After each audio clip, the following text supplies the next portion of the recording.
Monsieur le Président, la question du troisième mandat du lu bees il faut que ñu waxtaane ko.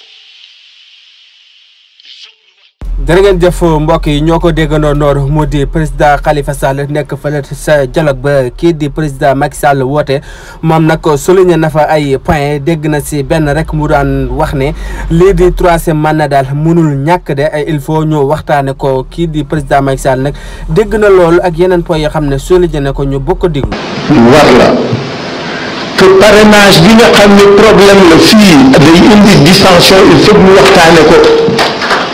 moom Khalifa Sall yi la point la jël jébal ko ki nga xam ne si na moo di njiitum réew mi di président Macky Sall ak yeneen i question yoo xam ne jébal nag pour rek ñu waxtaane ko moom nag loolu la wax na moo tax mu ñëw si dialogue bi te dialogue bi pour ñëw liggéey pour jëmale li nga xamante ne si na moo di réewum Sénégal sa kanam loolu moo tax mu ñëw si dialogue bi bëri nay question yoo xam ne andil leen na ko mais nag dañ see jukki yooyu rek def andil leen ko ngeen def si ab taxaw seetlu xool kii la question yi xamante ne si na moom la Khalifa Sall teg si taabal bi rek pour bëgg ñu waxtaane ko lii si biir réewum Sénégal xool lan moo si intérêt réew mi ñu doxal ko li si dul intérêt réew mi ñu teg fële sa ginnaaw te bokk liggéey yi la Khalifa Sall wax abonné leen te ngeen di partage